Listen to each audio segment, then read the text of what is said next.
3 2 1.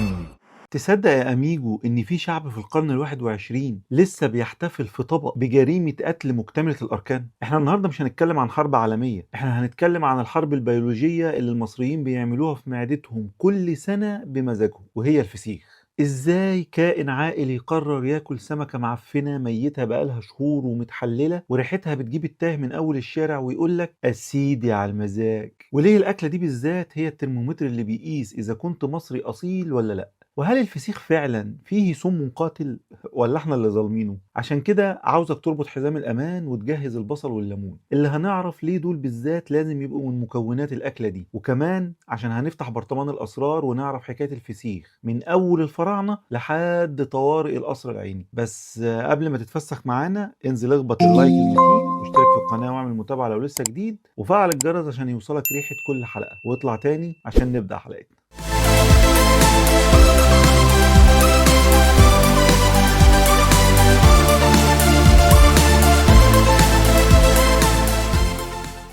السلام عليكم أعزائي الأميجوس، طيب الله أوقاتكم بكل الخير أينما كنتم، وأهلا وسهلا بكم في حلقة جديدة من سلسلتكم لمعلوماتك. في سنة 1991 كانت مصر على موعد مع واحدة من أصعب موجات التسمم الغذائي في تاريخها الحديث، وفي قلب العاصفة دي كانت الفنانة سيمون بتعيش مأساة شخصية غيرت حياتها كلها. والد سيمون الراجل اللي كان في كامل صحته وحيويته وما بيشتكيش من الهوى أكل لقمة فسيخ واحدة غدارة، لقمة قلبت البيت كله كابوس في ساعات. سيمون حكت بوجع في لقائها مع الإعلامي عمرو الليثي إن والدها قعد 13 يوم كاملة بيصارع الموت، 13 يوم من انهيار وظائف الجسم وفشل الأعضاء قدام سم ملوش ريحة ولا لون ولا طعم، لحد ما الراجل تنيح وسبب خبر وفاته صدمة هزت وقتها الوسط الفني ومصر كلها. وعشان تستوعب حجم الكارثة يا أميجو لازم تفهم إن اللي حصل سنة 91 ما كانش مجرد حالات فردية، دي كانت مجزرة بيولوجية. المستشفيات فجأة اتملت بمئات الحالات في وقت واحد، وده بسبب كميات كبيرة من السمك اتصنعت في ظروف ملوثة فتحولت لقنابل موقوتة انفجرت في وش كل اللي اشتراها. احنا النهاردة جايين نفتح الصندوق الأسود الفسيخ ونعرف هو بيتعمل ازاي أصلا، ومين أول واحد جاله قلب يخترع الأكلة دي، وإيه هي الأضرار المرعبة اللي ممكن يعملها في جهازك العصبي، والأهم من ده كله إزاي ناكل ونستمتع بالمزاج ده ونخرج سلام من غير ما نروح القصر العيني.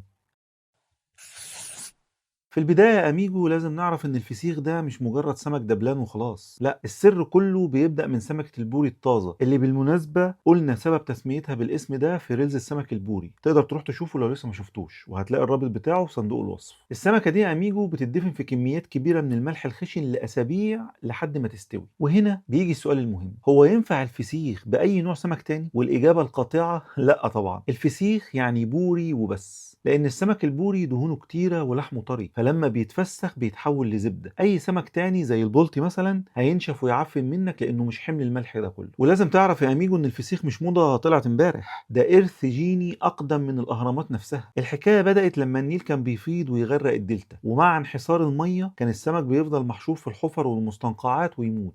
هنا بقى ظهرت عبقرية المصري القديم اللي ما بيسيبش فتفوتة تعدي، فبدل ما يندب حظه والسمك يترمي على الفاضي قال لك وليه نخسر الثروة دي، احنا نحبسها في الملح ونشوف نفس مين أطول، احنا ولا البكتيريا. وفعلا اكتشف ان الملح مش بس بيحفظ السمك من العفونة، ده بيحوله لقنبلة طعم مسكرة. المصري القديم يا أميجو ما كانش بيعمل فسيخ وبس، ده كان بيعمل تأمين غذائي للأيام السوداء، بالبلدي كده كان بيحوش الأكل بس من غير تلاجة. ولما الزمن دار وجه العصر الفاطمي الفسيخ ما كانش مجرد أكلة شعبية، ده بقى طقس ملكي يا أميجو. الفاطميين اللي شهروا حلاوة المولد وفوانيس رمضان هم كمان اللي خلوا الفسيخ تجارة رسمية، لدرجة إن كان في سوق مخصوص للسمك المملح في القاهرة، وكان المحتسب اللي هو زي وزير التموين دلوقتي كده بينزل بنفسه يراقب جودة الفسيخ ويتأكد إن الملح مظبوط والسمك مش مغشوش، عشان الشعب يحتفل بموسم النيروز أو شم النسيم وهو مطمن. يعني من معابد الفراعنة لقصور الفاطميين، والفسيخ فضل هو الراعي الرسمي للأعياد، وتحول من مجرد وجبة طوارئ لرمز للهوية المصرية اللي ما بيفهمهوش غير اللي جيناته فرعونية بجد.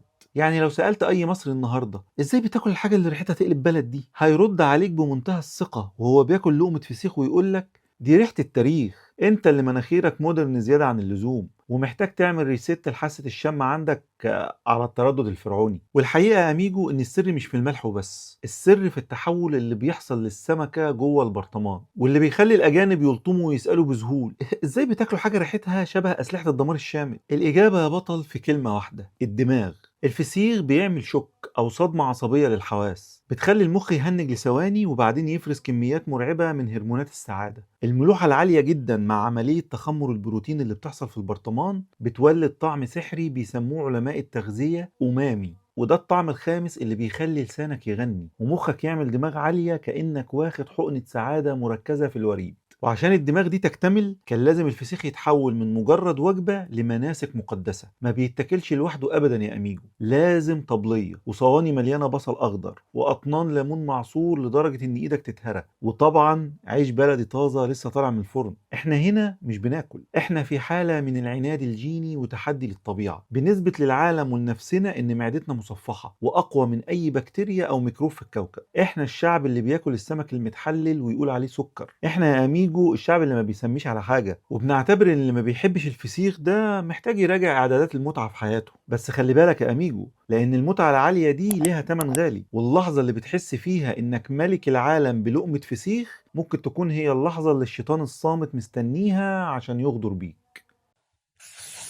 وعشان كده هنلبس البلطو الابيض ونغطس جوه برطمان الفسيخ، فركز في الكلام اللي جاي يا بطل لان اللعبة ممكن تتحول من مزاج لسلاح دمار شامل في ثانية. الفسيخ يا اميجو لو اتعمل غلط مش بيبقى مجرد اكلة ريحتها وحشة، ده بيتحول لمفاعل بيولوجي بينتج اخطر سم طبيعي عرفته البشرية.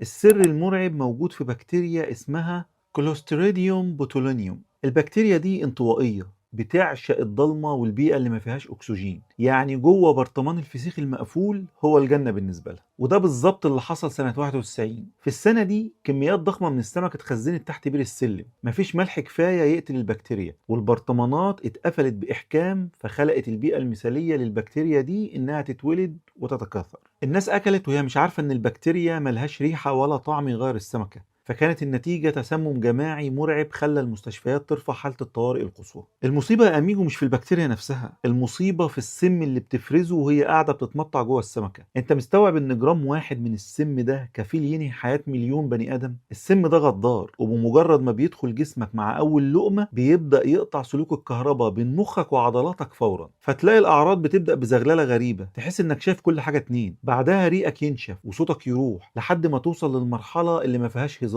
شلل عضلات التنفس. يعني ببساطة مخك بيدي أمر لرئتك إنها تتنفس، بس العضلة ما بتردش عليه لأن السم قطع السلك، واللقمة اللي كنت فاكرها سكر ممكن تكون فعلا هي لقمة الوداع. وعشان كده الفسخان الشاطر مش مجرد بياع، ده كيميائي شاطر، هو اللي بيعرف يظبط معادلة الملح اللي بتحرق البكتيريا دي قبل ما تتولد أصلا، ويضمن إن البرطمان يكون حصن أمان مش قنبلة موقوتة مستنية تنفجر في معدتك. وزمانك بتسأل دلوقتي يا أميجو، يعني مفيش طريقة تخلينا نتمتع بالمزاج ده ونعدي من كمين السموم ده بسلام؟ مفيش طريقة نقدر نحول بيها الأكلة المعفنة دي لوجبة مفيدة بجد؟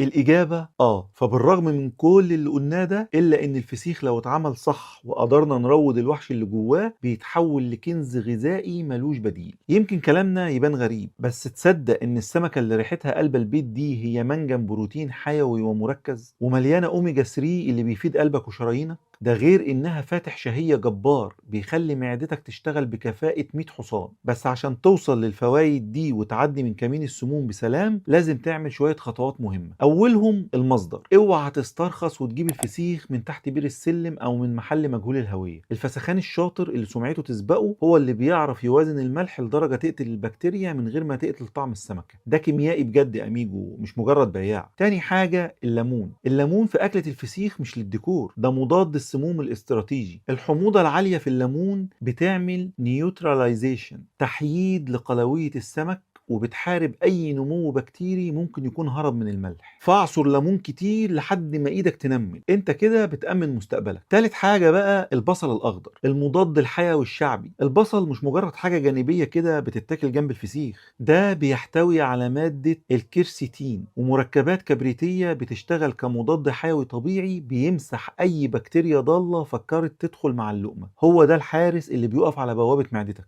رابعا بقى الميه، بعد المعركه دي يا بطل جسمك بيبقى جواه كميه ملح تخلي البحر الميت يحس بالغيره، فلازم تشرب ميه كتير جدا، مش بس عشان العطش لكن عشان تغسل كليتك وتمنع الملح انه يحبس ميه تحت جلدك ويرفع ضغطك لا قدر الله. عشان كده انت محتاج تسونامي ميه اثناء وبعد الفسيخ عشان ينظف المواسير. خامس واخر حاجه هي الخل والشطه، دول بقى قوات الصاعقه. الخل بيقتل الميكروبات، والشطة بتنشط الدورة الدموية وتخلي جسمك يحرق أسرع ويخلصك من السموم في وقت قياسي. في النهاية يا أميجو إحنا مش جايين نقول لك كل فسيخ أو ما تاكلش، في الأول وفي الآخر كل واحد حر، إحنا دورنا نوضح لك مميزاته وأضراره. كده كده الفسيخ هيفضل هو اللوز المصري اللي ملوش حل، والسر الحربي اللي بنورثه لعيالنا مع جينات الصبر والتحمل. هي مش مجرد أكلة، دي حالة عاطفية بتجمعنا على طبلية واحدة، بتسعدنا وساعات بتخوفنا، بس في الآخر بنرجع نفتح الفسيخة بكل حب، وكأننا بنقول للعالم إحنا اللي روضنا السمك الميت وخليناه أكلة. فالفسيخ يا بطل هو اختبار الوطنية الصعب، اللي بيعدي منه بيبقى خد إعفاء طبي من أي ميكروب ممكن يقابله في حياته. هي رحلة في أعماق التاريخ بدأت بفيضان النيل وانتهت بلمة العيلة في شم النسيم، وما بينهم حكايات وتفاصيل ما تنتهيش. وسؤالي ليكم يا أميجوس، بعد ما عرفتوا حكاية السم الغدار وفتحت معاكم الصندوق الأسود لبرطمان الفسيخ، وبعد ما استلمتم روشتة النجاة، لسه عندكم الشجاعة تفتحوا البرطمان الجاي وتواجهوا مصيركم، ولا هتقضوها رنجة وتشتروا دماغكم وتناموا خفيف؟ مستني أشوف إجاباتكم في التعليقات. ولو ليكم موقف تاريخي أو مغامرة انتهت بيكم في الطوارئ لا قدر الله بسبب فسيخة، احكوها لنا عشان الكل يتعظ. وخليك فاكر دايما يا اميجو ان مع الاستوريادور معلومات عامه هنخلي المعرفه اسلوب حياه. وكالعاده لو عجبكم الفيديو ما تنسوش تدعمونا باللايك والشير على اوسع نطاق عشان غيركم يستفيد. كان معكم الاستوريادور، نستودعكم الله.